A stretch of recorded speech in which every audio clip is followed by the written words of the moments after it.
Olá, pessoas! Hoje nós vamos falar sobre as variedades linguísticas do português.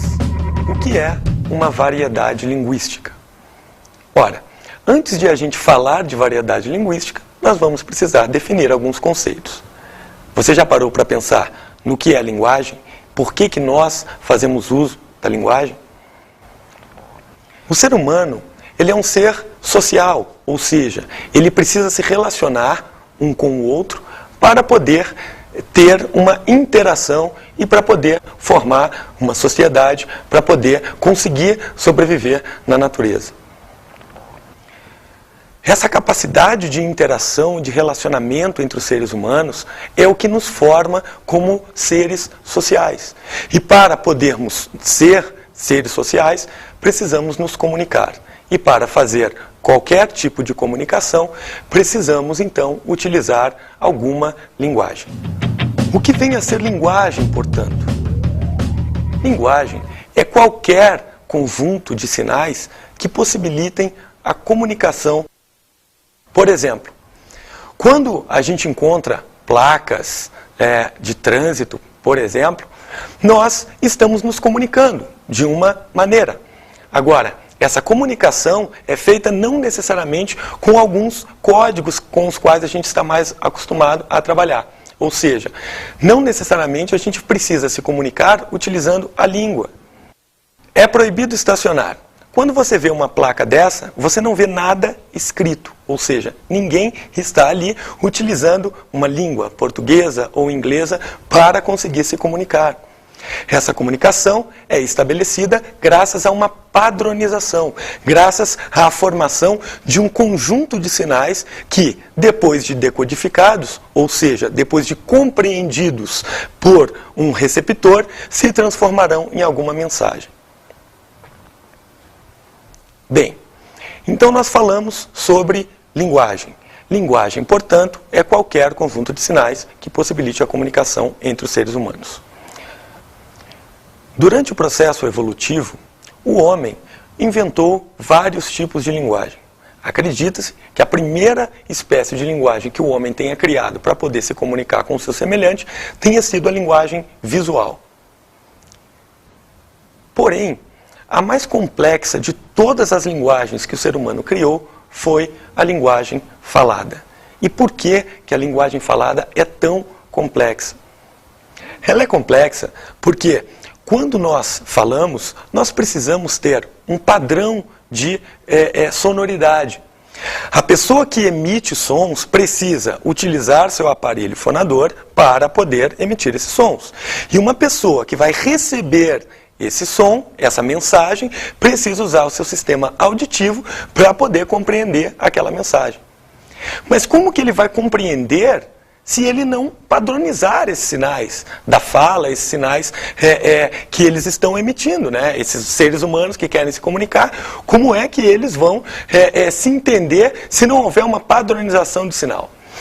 É aí que a gente chega à ideia de língua. Língua é um sistema que caracteriza uma coletividade num determinado período de tempo. Então, quando nós nos comunicamos aqui, eu e você aí está ouvindo o português, eu estou falando o português. Nós nos comunicamos porque esse sistema falado que nós estamos utilizando aqui, ele é padronizado, eu estou falando, emitindo determinados sinais que eu sei que você pode compreender.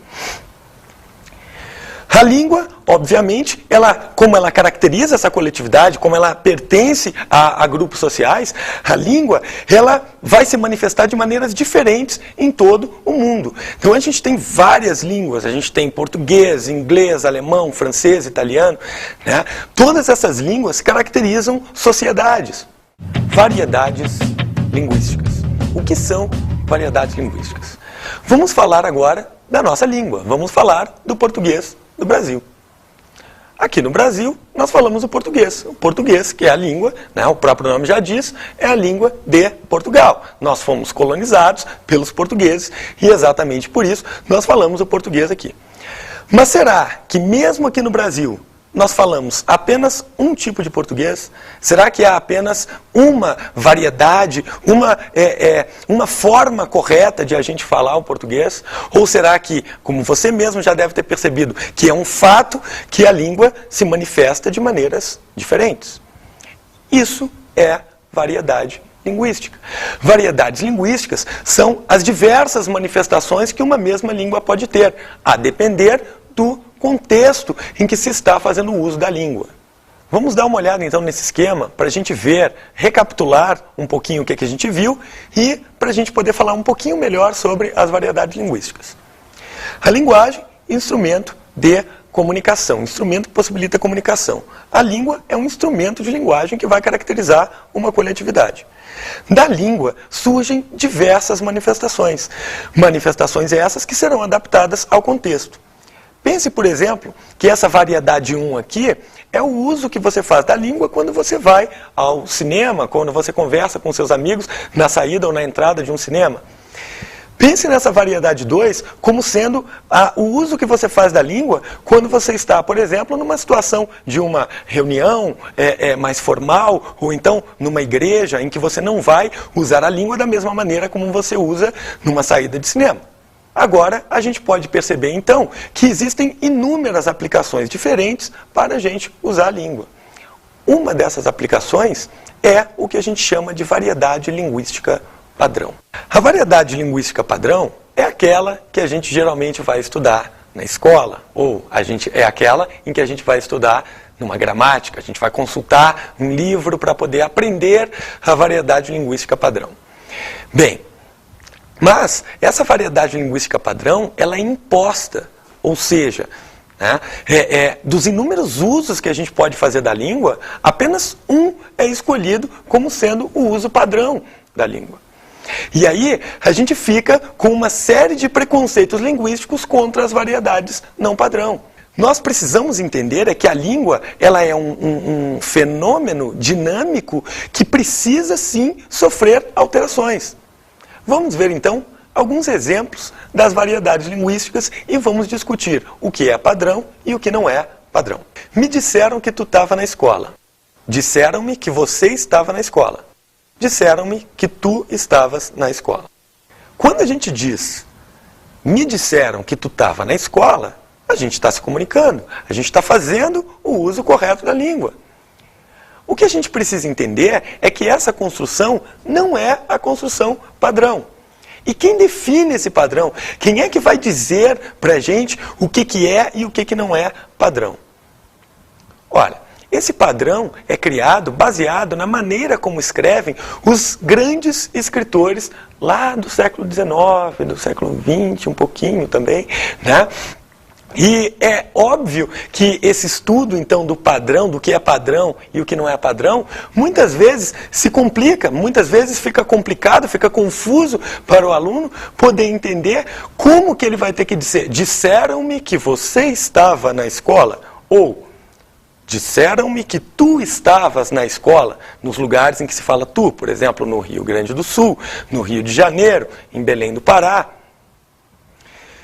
Então, não podemos dizer que há uma maneira correta, uma maneira incorreta de se usar a língua. O que existem são variedades linguísticas, ou seja, manifestações diferentes da língua. Uma delas é padrão, ou seja, uma delas está de acordo com a maneira como escreveram alguns escritores, né, boa parte dos grandes escritores da nossa literatura. E uma outra parte não está de acordo com essa variedade deles, mas não deixa de ser mais ou menos correta por causa disso. Erros de português. Você com certeza já deve ter passado pela situação de repente estar falando lá com seus amigos, estar conversando com seus amigos, e aí vem alguém e fala assim, você falou errado. Ou então, você escreveu errado, que é pior ainda. Né? E quer dizer, diante dessas situações, como se sente um indivíduo que usa a língua, que aprende a língua, que sabe a língua desde antes de entrar no colégio? É sobre isso que a gente tem que falar um pouquinho agora. Quando a gente escreve uma frase numa redação, por exemplo, tem gente naquela casa, e aí escreve um casa com Z, por exemplo, né? Aí já vem aquela correção maldita que todo mundo fica desesperado, né? Ah, escreveu casa com Z, ou então às vezes ficam fazendo chacota. Mas vamos pensar que essa questão do erro não é propriamente um erro. A pessoa que está escrevendo casa com Z, ela está usando uma lógica que existe no idioma. Ora, se eu pego a palavra mazela, se eu pego a palavra organizar e eu escrevo com Z, por que casa vai ser grafado com S? É exatamente por isso que a gente precisa entender qual é o objetivo da gramática e o que a gente está fazendo quando a gente fala em variedade padrão. Ora, escrever casa com Z é fazer uso de uma modalidade da língua. Escrever casa com S é fazer uso da modalidade linguística, da variedade linguística considerada a padrão, que é simplesmente decidida por uma lei ou é decidida porque as convenções sociais assim querem, não porque existe uma lógica para aquele sistema. Então, o que a gente precisa agora começar a entender é que a gramática deve ser usada a favor das nossas intenções. Se você escreve numa redação, houveram brigas naquela festa, né? Você vai ver lá, vai aparecer a correção para você e vai estar lá, não, houveram não, houve, né? Isso é uma heresia gramatical, isso é um absurdo. Bem, você precisa agora começar a entender que ao dizer houveram brigas naquela festa, você está fazendo uso de uma lógica que existe dentro do idioma. Ora, se eu digo sem problema nenhum, e se é inclusive o correto, existiram ou ocorreram brigas naquela festa, por que com o verbo haver será diferente? Isso se dá por uma simples padronização. Isso se dá por uma simples questão de uso, de definição. A gramática, portanto, que a gente precisa entender é a variedade linguística padrão. Por quê? Porque todo o resto a gente já sabe. A gente já sabe como fazer uso da língua, porque desde que nós somos crianças, desde que nós somos bebês mesmo, 2 anos, a gente já faz uso da língua sem problema, a gente já se comunica na fala, depois a gente entra no colégio, a gente vai se alfabetizar, e a gente vai aprender a escrever. E a gente vai fazer uso da língua, portanto, em todas as situações, sem nenhum problema. Por que uma mesma língua apresenta variedades linguísticas? Ela apresenta variedades linguísticas porque ela é dinâmica, ela não é estática. Você se lembra lá da física? A estática é a parte da mecânica que vai estudar os corpos em equilíbrio estático, parados. E a dinâmica é a parte da física, a parte da mecânica que vai estudar os corpos em movimento. Pois é. A língua, ela também está em constante transformação. A língua, ela precisa estar em movimento, ela não é parada. Quando a gente tenta impor uma variedade linguística padrão, como se essa fosse a única modalidade da língua, não é possível, o que a gente está fazendo é dizer para a pessoa que a única coisa que ela pode fazer, né, é usar a língua daquela maneira. A língua, ela evolui. Se a gente pega textos, por exemplo, lá do período do humanismo, do renascimento, do classicismo, textos de Gil Vicente, texto do Camões, é evidente que o uso que se fazia da língua naquela época, da língua portuguesa naquela época, não se faz hoje.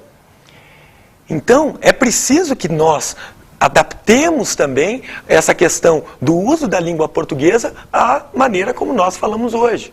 Agora, não necessariamente isso acontece por causa das convenções sociais, por causa das convenções de grafia, as convenções do que é correto, do que é incorreto no uso da língua. Sistema linguístico.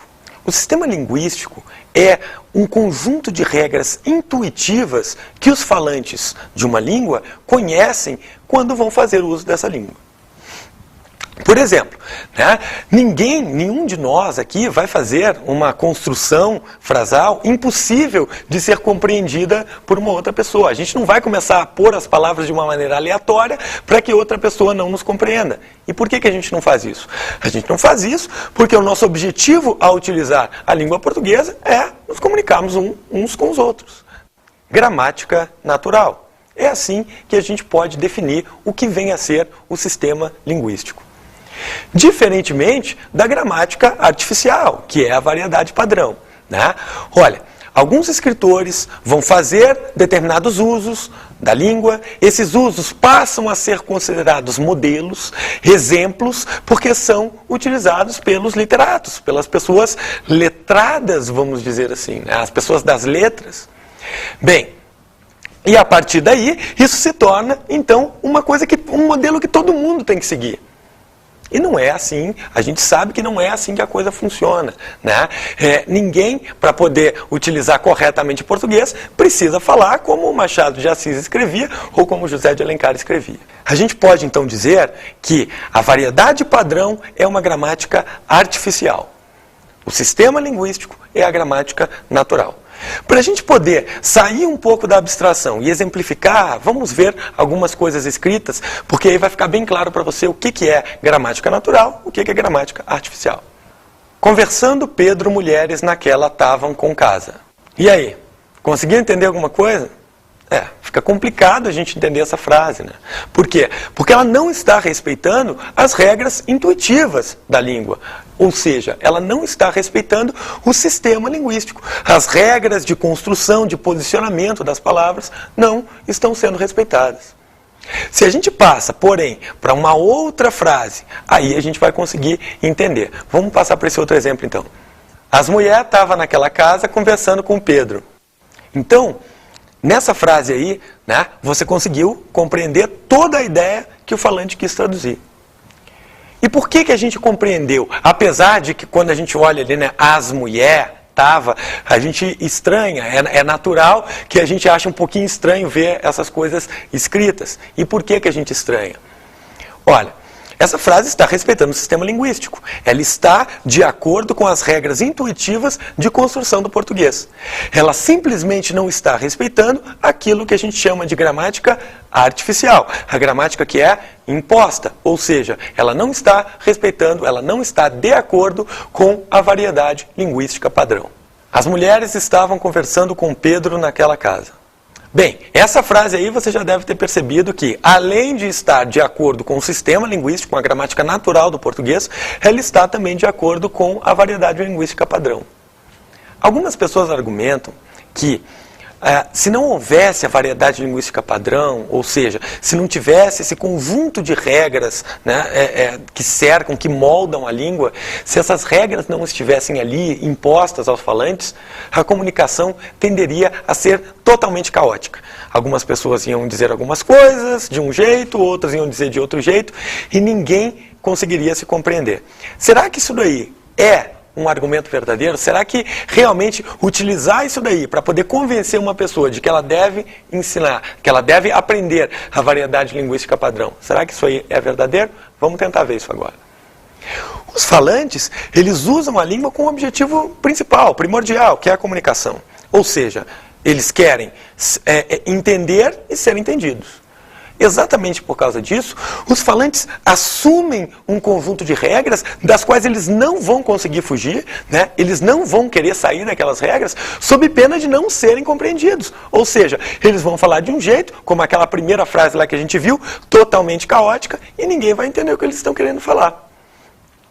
Então, na realidade, não há realmente uma razão para se tentar impor essas regras aos falantes no português. Ou seja, você vai falar, vai continuar falando, vai fazer o estudo de gramática, vai continuar falando da sua maneira natural. Agora, você vai sim aprender a variedade linguística padrão. Com que objetivo? Para quê? Por que estudar a variedade linguística padrão? Você já percebeu que os textos jornalísticos, a nossa Constituição, né, textos de leis, já tentou pegar algum texto jurídico, algum documento jurídico e tentou traduzir o que aquele livro está querendo dizer para você? Bem, nesses casos, nesses textos bem mais formais, né, faz-se uso dessa modalidade linguística padrão. E muitas vezes o que acaba acontecendo é que uma pessoa que não conhece essa variedade padrão tem contato com aquele documento e não consegue compreender o que está escrito ali. Ou seja, a variedade linguística padrão também é uma maneira de você excluir cidadãos, excluir direitos de determinadas pessoas, porque elas não vão conseguir nem ter acesso àquilo que está escrito, né? Olha, isso não vem de hoje. A escrita, desde o momento em que ela apareceu, lá nos 3.000, 4.000 a.C., a escrita foi usada como um instrumento de dominação das classes superiores. Agora, hoje, já que ela é mais difundida, é necessário pensar também, né, numa outra maneira de você não dar acesso à informação para todos. Então, o que eu diria, assim, que eu acho que é mais importante para a gente estudar a variedade padrão, é para a gente ter acesso à informação. A gente também tem uma série de outros benefícios ao conhecer a variedade linguística padrão. Por exemplo, quando você for escrever, você vai necessariamente fazer uso de todas aquelas regras que você está aprendendo ou que você já aprendeu nas aulas de gramática? Não. Agora, o mais importante de tudo é você conseguir escolher, é você conseguir ter a capacidade de escolha mesmo de que variedade você vai empregar. Se você for olhar os grandes escritores atuais, eles não ficam muito preocupados com essa questão de respeitar a norma padrão. Eles vão fazer escolhas. Escolher a norma padrão será respeitada nessa situação, não será respeitada nessa situação. E por que não? Olha, não será respeitada porque ali existe uma maneira mais eficaz de comunicação. E é isso que a gente tem que buscar sempre. A gente tem que, portanto, utilizar as variedades linguísticas como um instrumento de auxílio para a nossa produção textual.